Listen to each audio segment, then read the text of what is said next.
त्रिपाठी, ये पूजा मंच से, अभी थोड़ी देर पहले मैंने वो बयान भी सुनवा दिया, मंच से कहा गया कि लॉ बनाएंगे, अगर हमारी सरकार आती है तो उस दिन हम लॉ बनाएंगे और ऐसा लॉ बनाएंगे कि जिसकी जितनी हिस्सेदारी, जितनी भागीदारिता होनी चाहिए वो सुनिश्चित करेंगे। 4 दशक कांग्रेस पार्टी सत्ता में रही, ये याद तब क्यों नहीं आई आप लोगों को जो अब याद आ रही है? आपकी आवाज नहीं आ रही है पूजा, अनम्यूट कीजिए। देखिए आशा जी, इस बात के लिए पब्लिकली राहुल गांधी जी माफी मांग चुके हैं कि जिस तरीके से उन्होंने सोचा था कि सामाजिक जो नीति निर्माण है वो दलितों पे, आदिवासियों पे और पिछड़े वर्ग में परकोलेट होंगी, वो नहीं हुई और इसीलिए आज जातिगत जनगणना की मांग है।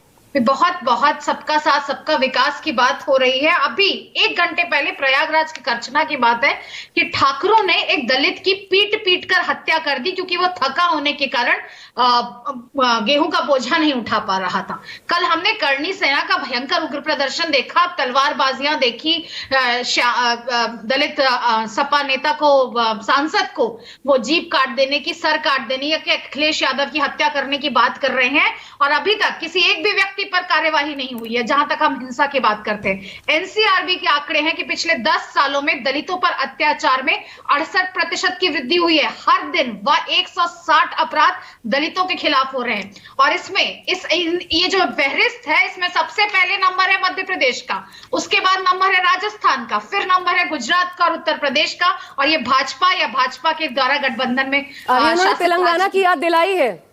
हाँ, तो मैं तेलंगाना की याद दिलाई। ये तो इनका है कि जब से इनसे दलितों को अधिकार की, दलितों को इनकी हिस्सेदारी की बात करेंगे तो ये सबका साथ सबका विकास के पर्दे के पीछे छुप जाएंगे।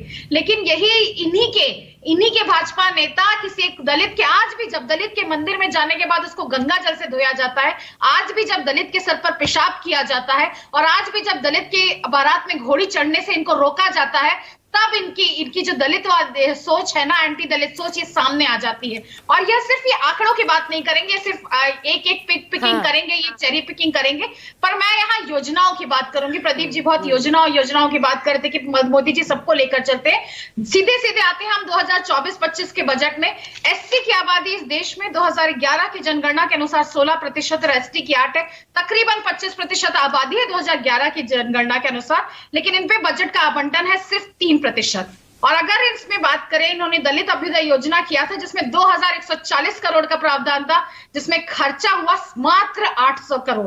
तो चाहे PM young achiever scholarship for OBC EBCs हो, चाहे पोस्ट मैट्रिक हो, चाहे scheme for promotion of academic and research collaboration, उसमें हर जगह बजट को घटाकर इन्होंने मात्र 0.05% ही खर्चा किया। तो यह इनके जो सबका साथ सबका विकास के आंकड़े हैं उसकी धज्जियां उड़ाता है, ये उनके गुब्बारे